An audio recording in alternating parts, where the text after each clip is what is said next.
Às 7 da manhã de 17 de agosto de 1943, o sargento técnico James McKenna se abaixou sob a asa esquerda de um P-38 Lightning no campo de aviação Dobadora, em Nova Guiné, observando seu piloto se preparar para uma missão da qual provavelmente não sobreviveria. O piloto era o tenente Robert Hayes, 23 anos, que já tinha realizado 6 missões de combate, sem nenhuma vitória. Os japoneses enviaram 18 caças Mitsubishi A6M0 para interceptar a patrulha matinal. Hayes voaria direto para eles. McKenna fazia manutenção nos P-38 há 8 meses. Ele conhecia a aeronave por dentro e por fora. Um caça bimotor, design de fuselagem dupla, rápido em linha reta, extremamente potente em grandes altitudes. Mas o P-38 tinha um problema mortal, que estava matando pilotos americanos todos os dias. Não conseguia fazer curvas com o Zero. O Zero era mais leve e mais manobrável. Ele podia executar uma curva horizontal completa na metade do tempo que o P-38 precisava.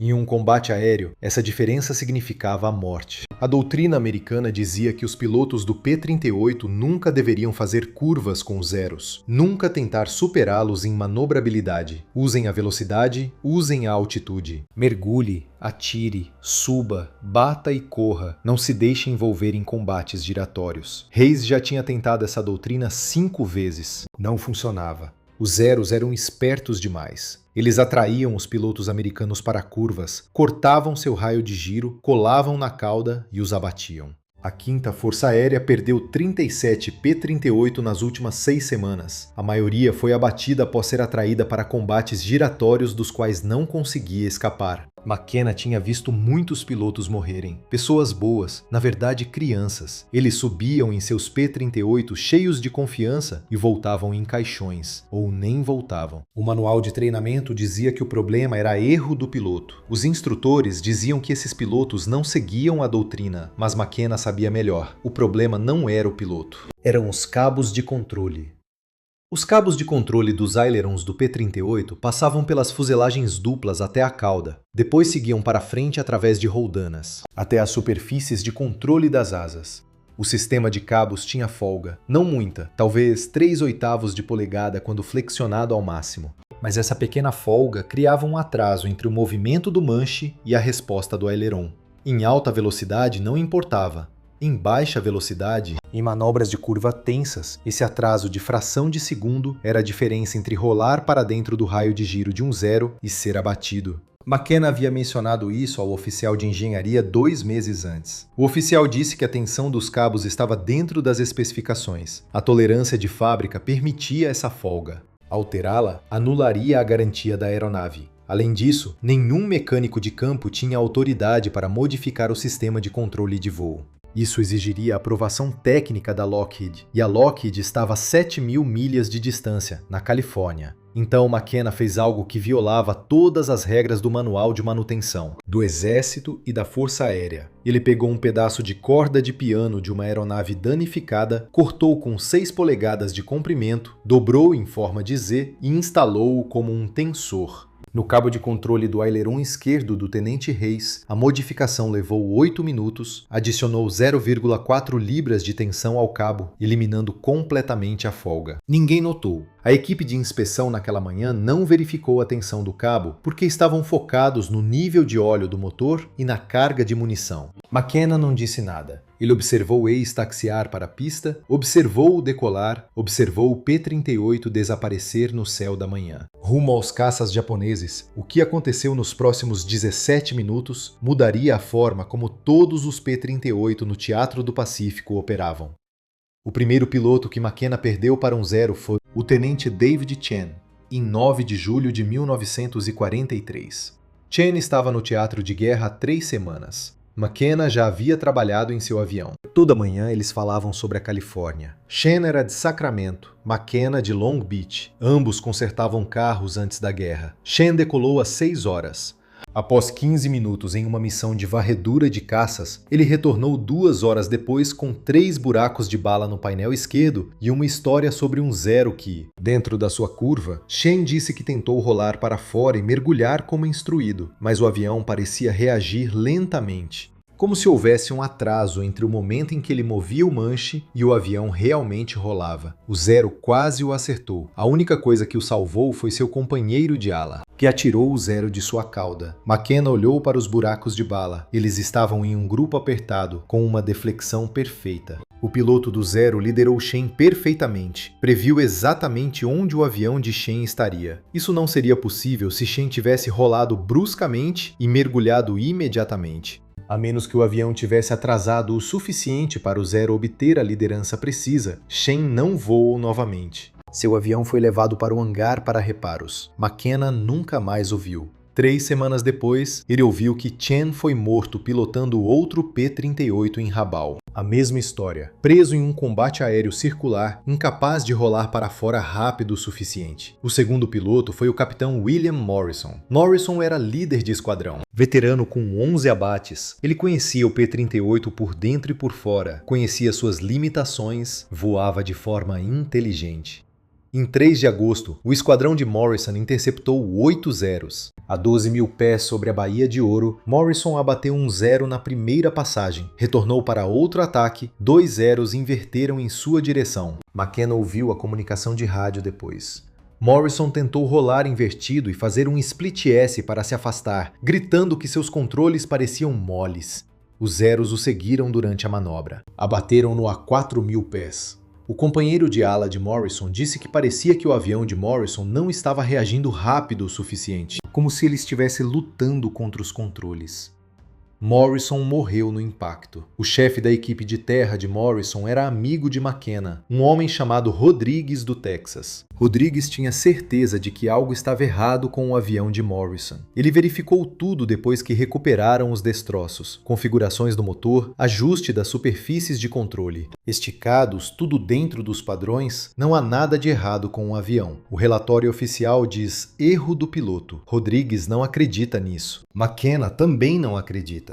Em meados de agosto, McKenna havia testemunhado 17 pilotos mortos, alguns que conhecia bem, a maioria apenas encontros breves durante as verificações pré-voo. Mas ele trabalhou em todos os seus aviões, assinou os diários de bordo, viu-os rolar para a pista, viu-os decolar. Alguns voltaram. Alguns não. Os que voltaram contaram a mesma história. O P-38 parecia lento em manobras bruscas, como se houvesse um pequeno atraso entre o comando e a resposta da aeronave. A maioria dos pilotos pensava que era assim que o avião funcionava. Um caça pesado, superfícies de controle grandes. Um certo atraso era esperado. Mas McKenna sabia que não era normal. Ele sentiu esse atraso com as próprias mãos. Quando trabalhava nos cabos de controle, aquela pequena folga no sistema. Ele começou a prestar atenção ao som dos cabos quando os esticava. Durante a manutenção, há um som característico, como um zumbido grave quando você os dedilha.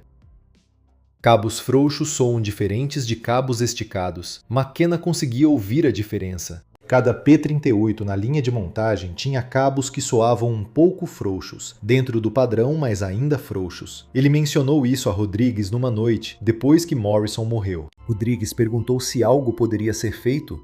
McKenna disse que não havia uma maneira oficial, mas não oficialmente havia uma solução, só que exigia violar os regulamentos. Isso poderia levar ambos à corte marcial. O problema não era que os pilotos americanos não soubessem o que fazer. Eles sabiam. Todas as reuniões de briefing enfatizavam isso. Cada voo de treinamento praticava isso. Nunca entre em curva com um zero. Use velocidade, use altitude, bata e fuja. A doutrina era clara. O problema é que o combate não segue a doutrina. O tenente Robert Hayes estava na Nova Guiné há 2 meses, 23 anos, um menino fazendeiro de Iowa. Ele havia voado 6 missões de combate sem nenhuma vitória. Não porque fosse um mau piloto, mas porque seguia as regras. E as regras o colocavam em posições onde ele não conseguia atirar. Na terceira missão, Hayes mergulhou em um zero de cima, acelerou a 400 milhas por hora, aproximou-se da direção do sol como o manual dizia, colocou o zero na mira, começou a puxar o ângulo de deflexão para o tiro. O zero repentinamente rolou para a esquerda e mergulhou. Hayes tentou segui-lo. Seu P-38 rolou na curva, mas parecia que ele se movia em lama.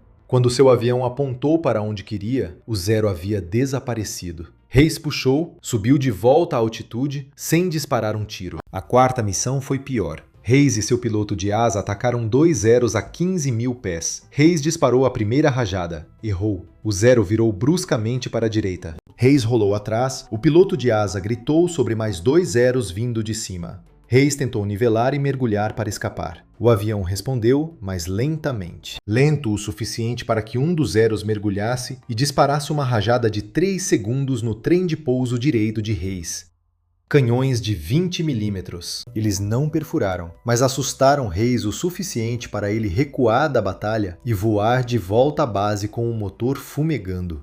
Na quinta missão, Hayes viu seu piloto de asa morrer. O líder era o tenente Thomas Parker, 21 anos, de Boston. Eles passaram pelo treinamento juntos. Em 14 de agosto, Parker foi separado de sua formação. Em uma batalha aérea sobre Finch Hoffman, 2 zeros o perseguiram. Parker tentou de tudo. Rolou forte, inverteu, tentou cruzar. Os zeros o seguiram em cada manobra. Hayes ouviu Parker no rádio pedindo ajuda. Ouviu pânico em sua voz. Ouviu-o dizer que seu avião não virava rápido o suficiente. Ouviu os tiros. Ouviu o grito de Parker. Depois o silêncio. Hayes não conseguiu dormir naquela noite. E a maioria do esquadrão também. A cama de Parker permaneceu vazia. Seus pertences foram embalados e enviados para casa. Seu P-38 foi considerado perda em combate, e o registro de manutenção não apontava problemas mecânicos. A causa oficial foi erro do piloto durante manobra defensiva. McKinney trabalhou no avião de Parker na manhã de sua morte. Tudo estava perfeito. O tempo do motor, o alinhamento das superfícies de controle, a tensão dos cabos estavam dentro das especificações. O avião estava bom, mas Parker morreu, e McKenna sabia por quê. Um atraso de fração de segundo nos controles, uma pequena folga que o manual considerava aceitável, matou Parker, assim como matou Morrison, Sheen e outros 14. A pior parte era o cheiro. Toda manhã, McKenna trabalhava na área de manutenção. O cheiro de gasolina de aviação, combustível, metal quente e óleo hidráulico entravam em suas narinas. Era o cheiro de aviões se preparando para o combate. Alguns voltariam, outros não. E McKenna estaria lá na manhã seguinte, sentindo os mesmos cheiros, trabalhando em mais aviões, vendo mais pilotos saírem em máquinas que não podiam responder rápido o suficiente para mantê-los vivos. Na noite de 16 de agosto, Hayes foi à área de manutenção e encontrou McKinney trabalhando no P-38 designado. Hayes perguntou se havia algo que McKinney pudesse fazer para o avião rolar mais rápido. Qualquer coisa. Hayes disse que não se importava se era contra as regras, ele só queria uma chance. McKenna olhou para Hayes, viu o medo, viu o desespero, viu uma criança que sabia que morreria se nada mudasse. McKenna disse a Hayes para voltar pela manhã, ele veria o que podia fazer. McKenna trabalhou sozinho naquela noite, o hangar estava silencioso. Após as 23 horas, a maior parte da tripulação já tinha ido dormir. Os únicos sons eram o zumbido distante dos geradores e o zumbido de insetos batendo nas lâmpadas do teto. O ar cheirava a óleo de motor e umidade tropical. Ele removeu o painel de inspeção do P-38 de Hayes na parte esquerda do convés. O metal ainda estava morno do sol do dia. Lá dentro, os cabos de controle do aileron passavam por uma série de roldanas, em direção à cauda. McKenna segurou o cabo com as duas mãos e puxou, sentindo a folga, talvez cerca de 3/8 de polegada de jogo. Antes que a tensão se estabilizasse, suas mãos estavam cobertas de graxa e seus dedos doíam de um longo dia de trabalho de manutenção. Mas ele podia sentir claramente aquela folga estava errada. Ele sabia que estava errada. O fio de piano vinha de um P-38 recuperado que havia sofrido um loop de solo 2 semanas antes. O avião era sucata, mas McKenna pegou as peças úteis antes que fosse levado para o depósito, incluindo um pedaço de corda de piano de alta resistência de 6 polegadas. Do sistema de balanceamento do leme, ele guardou-o na bolsa de ferramentas sem realmente saber por quê. Agora ele sabe. Ele sentou no chão do hangar com um fio e um alicate, dobrando-o em forma de Z. O fio era duro, resistindo ao alicate. Sua mão escorregou 2 vezes, cortando o polegar na segunda. O sangue deixou o fio escorregadio. Ele o limpou no macacão e continuou trabalhando. Levaram 8 minutos para dobrar corretamente. A forma de Z funcionaria como um tensor inline, adicionando pré-carga suficiente ao cabo para eliminar a folga. A instalação foi mais difícil. O espaço dentro da cauda era muito apertado. McKenna teve que trabalhar com uma mão, enquanto segurava a lanterna com a outra. O feixe de luz se movia constantemente, sombras saltando pelo sistema de cabos. Seu ombro ficou preso na estrutura da cauda, a borda de metal cortando seu braço. Ele podia sentir o suor escorrendo pelas costas, apesar do ar noturno. Ele desconectou o cabo na junta da polia. Seus dedos atrapalharam-se com um pino Clevis. Deixou cair, ouviu o som de quicar em algum lugar na cauda. Levou 5 minutos tateando no escuro até encontrar. Durante todo o tempo, seu coração batia forte. Se o oficial técnico descobrisse que ele estava fazendo modificações não autorizadas no sistema de controle de voo, ele enfrentaria uma corte marcial. Poderia ser dispensado com desonra, até mesmo preso, mas Hayes morreria se McKenna não fizesse nada. Ele inseriu o tensor de corda de piano. Entre a extremidade do cabo e a polia, reconectou o cabo. A junta estava muito apertada. Ele teve que usar força para empurrar o pino Clevis. Quando finalmente se encaixou, ele verificou a tensão com a mão.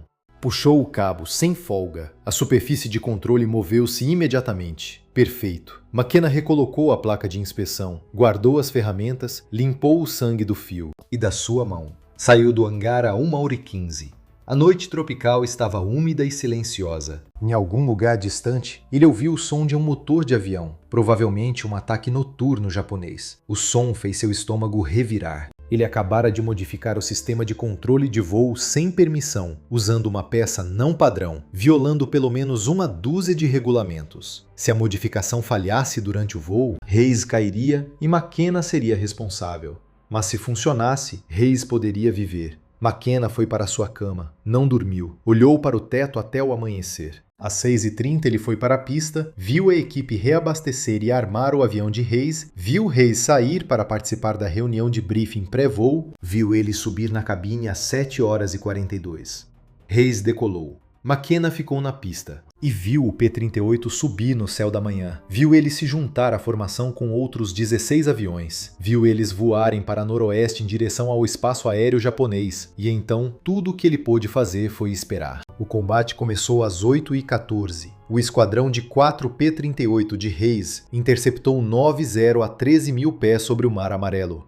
O sol da manhã estava atrás deles, uma posição perfeita para um ataque de mergulho. Hayes voava na posição número 3. O comandante de seu esquadrão havia dado o sinal de ataque. Eles rolaram para dentro. Hayes escolheu um 0 na retaguarda da formação, mergulhou de altitude, acelerou para 380 milhas por hora. O 0 ficava cada vez maior na mira. Hayes podia ver o sol nascente pintado na fuselagem, ver a cabeça do piloto na cabine. Ele apertou o gatilho. 4 metralhadoras calibre 50 e um canhão de 20 mm dispararam. Projéteis traçantes se estenderam. A maioria errou. Alguns acertaram a asa do 0 soltando faíscas. Não o suficiente. O 0 fez uma curva rápida para a direita e mergulhou. Hayes rolou atrás. Foi quando ele sentiu. O avião reagiu instantaneamente, sem atraso, sem retardo. O manche se moveu e o avião rolou imediatamente. Hayes nunca havia visto seu P-38 se mover daquela forma, como se o avião estivesse esperando seu comando e o executasse assim que ele ordenava.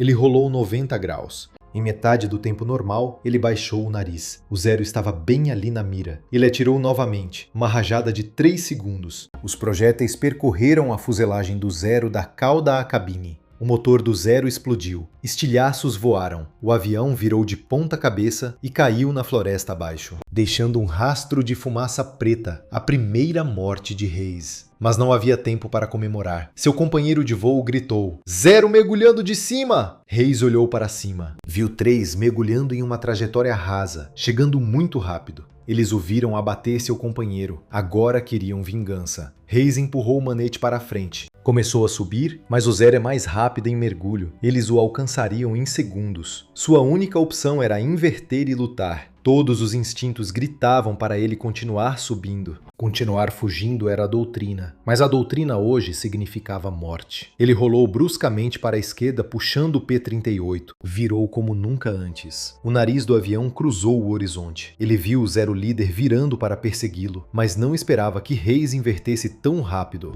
O 0 estava em má posição, exposto.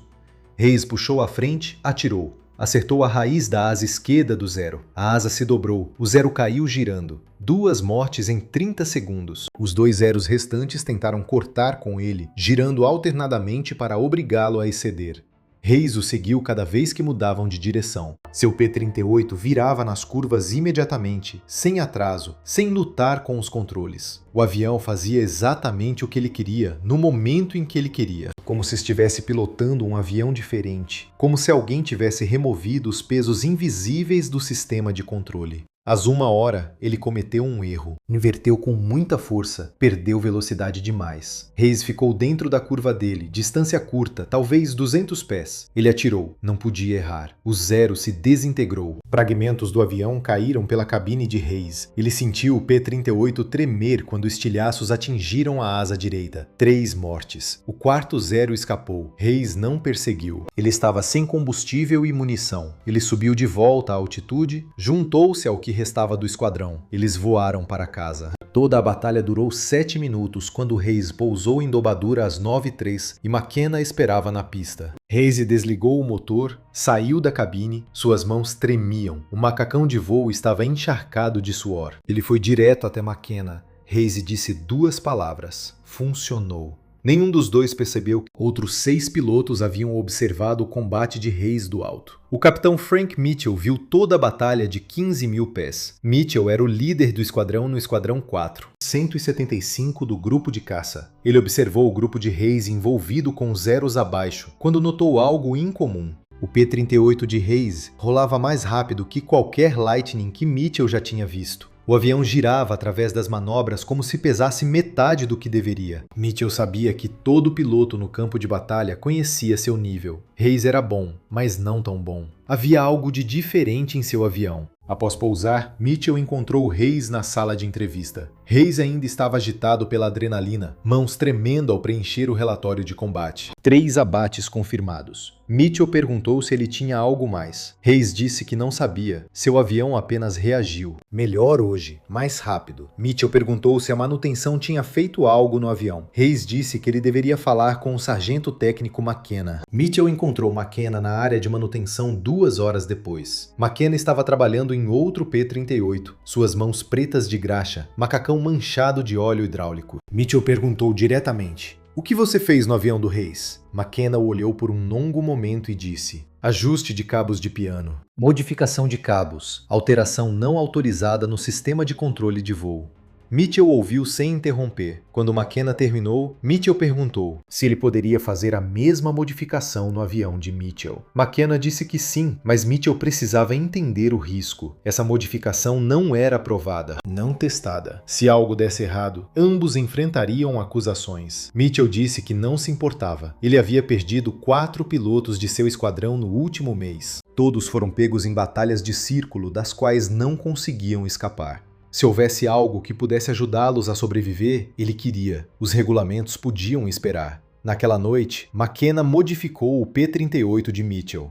O mesmo ajuste de cabos de piano, o mesmo método de instalação. Mitchell o pilotou na manhã seguinte, voltou e fez grandes elogios à melhoria. O avião rolava como um caça em vez de um caminhão, ele disse ao seu piloto de ala. O piloto de ala contou a McKinney que também queria a modificação. Até 20 de agosto, McKinney havia modificado 9 aviões. A notícia se espalhou pelo esquadrão. Os pilotos começaram a perguntar aos seus chefes de equipe se eles já tinham ouvido falar da modificação de cabos. Alguns chefes de equipe recusaram, dizendo que era contra os regulamentos. Outros estavam dispostos a tentar. McKenna mostrou a eles como cortar os cabos de piano. Dobre-o em forma de Z, instale como um tensor de cabo em série, leva 8 minutos, muda tudo. As modificações se espalham de piloto para piloto e de mecânico para mecânico, sem documentação oficial, sem aprovação técnica, apenas conversas sussurradas na sala de prontidão e na área de manutenção. Hayes abateu mais 2 zeros em 22 de agosto. Usando o controle modificado, Mitchell conseguiu 3 em 25 de agosto. Outros pilotos começaram a voltar das missões com vitórias. As estatísticas não podiam ser ignoradas. O tenente James Watkins era o chefe de engenharia do 49º Esquadrão de Caça, baseado no campo aéreo Goose. Ele ouviu sobre a modificação de um piloto, que foi transferido de Dobodura. Watkins duvidou, mas testou em uma aeronave. O piloto voltou da missão seguinte com a primeira vitória em 8 semanas de combate. Watkins modificou mais 4 aeronaves. Outros chefes de engenharia no 49º Esquadrão também começaram a fazer o mesmo. No início de setembro, talvez 40 P-38s na Nova Guiné estivessem modificados. O oficial de engenharia em Dobodura percebeu que algo estava diferente, mas não conseguiu descobrir. A tensão dos cabos de controle estava normal nas inspeções, porque os chefes de engenharia removiam o tensor antes da inspeção e o reinstalavam depois. Os pilotos sabiam, os mecânicos sabiam, ninguém contava aos oficiais. O índice de abates começou a mudar em julho. Pilotos americanos no sudoeste do Pacífico perdiam 2 P-38s para cada 0 abatido. Em agosto, a proporção era de 1,3 para 1. Em setembro, quase equilibrado. Algo havia mudado, mas oficialmente ninguém sabia o que. Então, os japoneses notaram. Pilotos de caça japoneses começaram a relatar a mudança. No final de agosto, relatos de voo da 11ª Frota Aérea mencionaram que os P-38s americanos estavam manobrando mais agressivamente, rolando mais rápido nas curvas, invertendo mais rápido. Os relatos notavam que táticas que haviam funcionado de forma confiável por meses, de repente falhavam. O Major Saburo Sakai era um dos principais ases japoneses, com 64 vitórias confirmadas. Ele lutara contra pilotos americanos desde Pearl Harbor. Em 3 de setembro de 1943, Sakai enfrentou um P-38 sobre Wewak. Ele usou a tática padrão: atrair o piloto americano para um combate giratório, esperar o P-38 iniciar a rolagem e então inverter bruscamente na direção oposta, para entrar no raio de giro do americano. Só que o P-38 também inverteu com ele. Sakai havia feito essa manobra dezenas de vezes. Sabia exatamente quanto tempo um P-38 levava para rolar. Sabia o tempo perfeitamente, mas aquele P-38 rolou mais rápido do que deveria. Sakai quase não evitou uma colisão frontal. O americano apontou as armas para ele. Sakai teve que mergulhar para escapar. Voltou à base confuso e frustrado. Outros pilotos japoneses experientes relataram encontros semelhantes. Os americanos não estavam voando de forma diferente. Ainda usavam as mesmas táticas antigas, mas seus aviões reagiam mais rápido, uma fração, mas o suficiente para fazer diferença. Suficiente para quebrar o tempo que os pilotos japoneses haviam aprendido a explorar. A inteligência japonesa tentou determinar o que havia mudado. Eles examinaram os destroços de P-38s abatidos. Não encontraram modificação óbvia. Os aviões pareciam idênticos aos que haviam enfrentado por meses. Motores iguais, armas iguais, nada mudou na aparência. O que os japoneses não sabem é a mudança escondida dentro do guindaste. Um pedaço de corda de piano de 6 polegadas que parece o equipamento original. Mesmo que o encontrem, eles podem não entender seu propósito.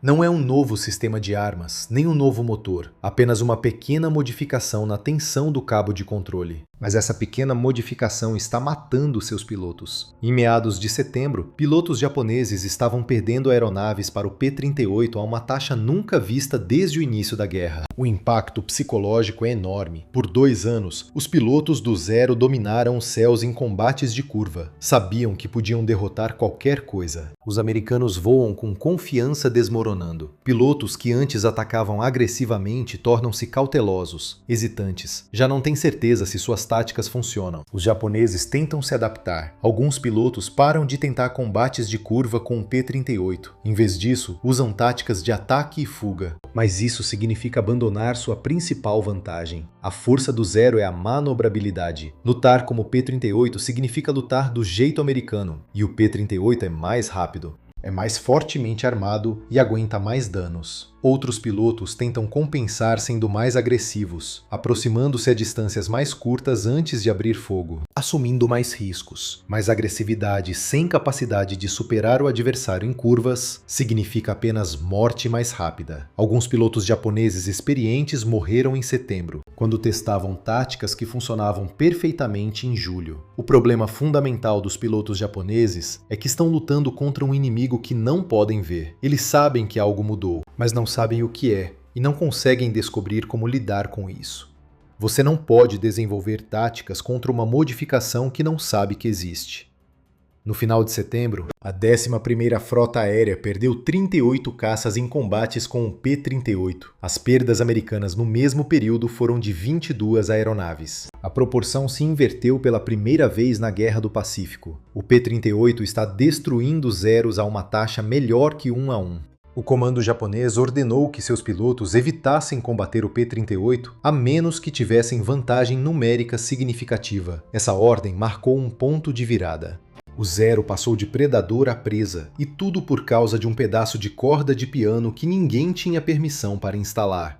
Esta modificação nunca se tornou oficial durante a guerra. O Comando Técnico da Força Aérea do Exército soube disso em outubro de 1943, quando o inspetor de manutenção em Dobodura notou leituras anormais de tensão do cabo. Ele rastreou a diferença até os tensores de corda de piano, escreveu um relatório e o enviou pela cadeia de comando. O relatório ficou em uma mesa por 3 semanas, enquanto os oficiais debatiam o que fazer. A modificação violava os regulamentos, mas funcionava. Os esquadrões de caça que usavam a modificação tinham uma taxa de abates visivelmente melhor, os pilotos sobreviviam. A questão não era se a modificação ajudava, mas se os mecânicos deveriam ser punidos. Quem instalou sem permissão ou aprovação silenciosa, depois, em novembro, a Lockheed enviou uma equipe técnica para a Nova Guiné. Para avaliar a melhoria, eles atestaram, mediram a tensão dos cabos, calcularam as cargas de estresse, realizaram testes de voo. A conclusão deles foi que a melhoria era segura e eficaz, que deveria ter feito parte do design original. A Lockheed integrou um sistema de tensão semelhante no modelo P-38J, modelo que foi colocado em produção em dezembro de 1943, mas McKenna nunca recebeu reconhecimento oficial, nenhuma recompensa, nenhuma medalha, nenhuma menção em qualquer relatório. Os documentos oficiais da Lockheed atribuíram a melhoria do sistema de controle à análise técnica. O nome de McKenna não aparece em lugar nenhum. Hayes sobreviveu à guerra, voou 63 missões de combate, abateu 11 aeronaves japonesas, voltou para Iowa em 1945, casou-se com sua namorada do ensino médio, teve 4 filhos. Trabalhou como pulverizador agrícola aéreo por 37 anos. Ele nunca esqueceu o que McKenna fez. Todos os anos, em 17 de agosto, Hayes ligava para McKenna para agradecer por ter salvo sua vida. Mitchell também sobreviveu, tornou-se comandante de esquadrão, liderou sua unidade na campanha das Filipinas, abateu 16 aeronaves. Após a guerra, ele permaneceu na Força Aérea. Aposentou-se como coronel em 1963. Ele contou a história da melhoria de McKenna para cada jovem oficial de manutenção que supervisionou, garantindo que entendessem que, às vezes, as melhores soluções vêm dos mecânicos alistados, que veem problemas que os engenheiros perdem. McKenna permaneceu na Força Aérea do Exército até 1946. Voltou para a Califórnia. Retomou o trabalho com carros. Abriu sua própria garagem em Long Beach em 1948. Trabalhou com motores por 42 anos. Nunca falou muito sobre a guerra. Quando perguntado, dizia que era mecânico. Consertava aviões. Só isso. Em 1991, um historiador militar pesquisando as melhorias do P-38 encontrou referências ao tensor de cordas de piano nos registros de manutenção da Nova Guiné. O historiador localizou McKenna através do registro de veteranos. McKenna tinha então 73 anos. Ainda trabalhava meio período em sua garagem. O historiador perguntou sobre a melhoria. McKenna confirmou a história, dizendo que não tinha nada de especial, era apenas o que precisava ser feito. O historiador estimou que essa melhoria pode ter salvado entre 80 e 100 pilotos americanos, com base na melhoria da taxa de sobrevivência nos esquadrões que a utilizaram. McKenna disse que nunca contou, ele apenas lembrava dos pilotos que voltaram. Hayes, Mitchell, Watkins e outros, isso era suficiente. James McKenna faleceu em 2006 aos 88 anos. Foi enterrado no Pacific View Memorial Park, na Califórnia. Seu obituário mencionou o serviço na Segunda Guerra Mundial como mecânico de aeronaves, mas não fez referência ao tensor de cordas de piano. Não mencionou que ele mudou a forma como os caças americanos voavam. Não mencionou que ele quebrou regras para salvar vidas. Sua garagem em Long Beach ainda está lá, agora com outro dono, mas na parede do escritório nos fundos. Há uma foto desbotada, um jovem mecânico de macacão ao lado de um P-38 Lightning. A data escrita no verso é agosto de 1943. Nova Guiné. É assim que a inovação realmente acontece na guerra, não através de canais oficiais ou comitês técnicos, mas através de sargentos e mecânicos, aqueles que veem o problema, encontram a solução e não esperam permissão para salvar vidas. Se você acha esta história tão fascinante quanto nós, reserve um tempo para curtir este vídeo. Isso nos ajuda a compartilhar mais histórias esquecidas da Segunda Guerra Mundial. Inscreva-se para se conectar com essas histórias nunca contadas. Cada história é importante, cada história merece ser lembrada. E adoraríamos ouvir de você. Deixe um comentário abaixo nos dizendo de onde você está assistindo. Nossa comunidade se estende do Texas à Tasmânia. De veteranos a entusiastas da história, você faz parte de algo especial aqui. Obrigado por assistir e obrigado por manter essas histórias vivas.